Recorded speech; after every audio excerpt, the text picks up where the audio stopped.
Ready ಮಾತು ಜೈ ಭೀಮ್ ಬಂಧುಗಳೇ, ಇವತ್ತು ನಾವು ಬೆಂಗಳೂರಿನಿಂದ ನಾವು ತಮಿಳುನಾಡಿನ ವಿಜಯರವರ ಮನೆ ಹತ್ರ ಬಂದಿದ್ದೀವಿ.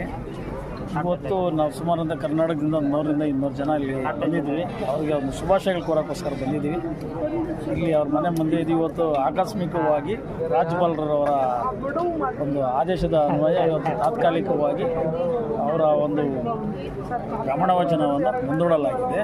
ಅತಿ ಶೀಘ್ರದಲ್ಲೇ ಇವತ್ತು ಎಲ್ಲ ಪಾರ್ಟಿಗಳೆಲ್ಲ ಸೇರಿಕೊಂಡು ವ್ಯವಸ್ಥಿತವಾಗಿ ಇನ್ನೇನು ಬಹುಮತ ಕೊಡೋಕ್ಕೆ ವ್ಯವಸ್ಥಿತ ಮಾಡ್ತಾ ಇದ್ದಾರೆ.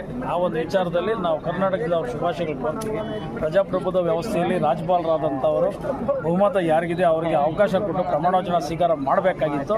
ನಂತರ ಒಂದು ಬಹುಮತ ಸಾಬೀತು ಮಾಡಂತ ವ್ಯವಸ್ಥಿತ ಹೇಳ್ಬೋದಾಗಿತ್ತು. ಹಿಂದೇನು ಸಹ ನಮ್ಮ ಕರ್ನಾಟಕ ರಾಜ್ಯದಲ್ಲಿ BS ಯಡಿಯೂರಪ್ಪನವರು ಸಹ ಪ್ರಮಾಣವಚನ ಸ್ವೀಕಾರ ಮಾಡಿ ಆಡಳಿತ ನಡೆಸ್ಕೊಟ್ಟಿದ್ದಾರೆ. ಅನಂತರ ಬಂದ್ಬಿಟ್ಟು ನಮ್ಮ ಬಸವರಾಜ ಬೊಮ್ಮಾಯಿ ಸಾಹೇಬರು ಸಹ ಪ್ರಮಾಣವಚನ ಸ್ವೀಕಾರ ಮಾಡಿದ ನಂತರ ಬಹುಮತವನ್ನು ಶ್ರೀಪಾದ ಮಾಡಿದ್ದಾರೆ. ಅದನ್ನು ಆ ಹಂತದಲ್ಲಿ ತಮಿಳುನಾಡಲ್ಲಿ ಸಹ ವ್ಯವಸ್ಥಿತ ಮಾಡಿ ಅವ್ರಿಗೆ ಒಂದು ಪ್ರಮಾಣವಚನ ಸ್ವೀಕಾರ ಮಾಡೋಕ್ಕೆ ಅವಕಾಶ ಮಾಡಿಕೊಡ್ಬೇಕು.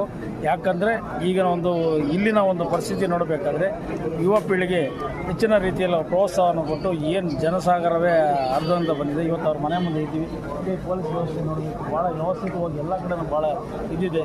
ಇವತ್ತು ನಾವು ಬರುವಂಥ ಸಂದರ್ಭದಲ್ಲಿ ರಾಜ್ಯಪಾಲರನ್ನು ಭೇಟಿ ಮಾಡೋಕ್ಕೆ ವಿಜಯ್ ಸರ್ ಹೋಗಿದ್ದರು. ಅವ್ರಿಗೆ ಅಭಿನಂದನೆಗಳು ಸಲ್ಲಿಸ್ತೀವಿ. ಕರ್ನಾಟಕ ರಾಜ್ಯದಿಂದ ಮುಂದಿನ ದಿನಗಳಲ್ಲಿ ಇನ್ನೂ ಹೆಚ್ಚಿನ ರೀತಿಯಲ್ಲಿ ತಮಿಳುನಾಡಿನ ಜನತೆಗೆ ಒಳ್ಳೆಯ ಕೆಲಸಗಳನ್ನು ಮಾಡಿ ವ್ಯವಸ್ಥಿತವಾಗಲಿ. ಸದಾ ನಾವು ಅವರ ಅಭಿಮಾನಿಗಳಾಗಿದ್ದು ಸುಮಾರು 106 ಜನ ನಾವು ಕರ್ನಾಟಕದಿಂದ ಬಂದು ಅವರಿಗೆ ಶುಭಾಶಯಗಳನ್ನು ಕೊಡ್ತಾ ಇದ್ವಿ.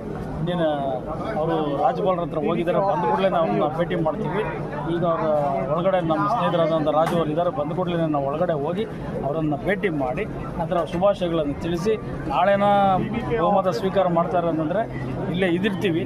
ಇಲ್ಲಾಂದರೆ ಮುಂದಿನ ದಿನಗಳಲ್ಲಿ ಅವ್ರನ್ನ ಭೇಟಿ ಮಾಡಿ ಕರ್ನಾಟಕದಲ್ಲಿಯೂ ಸಹ ಅವರ ಅಭಿಮಾನಿಗಳನ್ನು ತುಂಬ ಹೊಂದ್ಕೊಂಡಿದ್ದಾರೆ. ಅವರಿಗೆ ಶುಭಾಶಯಗಳನ್ನು ಕೊಡ್ತಾ ಇದ್ದೀವಿ. ಜೈ ಭೀಮ್, ಜೈ ಭಾರತ್, ಜೈ ಅಂಬೇಡ್ಕರ್, ಜೈ ಮಾದಿಗ, ಜೈ ಜೈ ಮಾದಿಗ.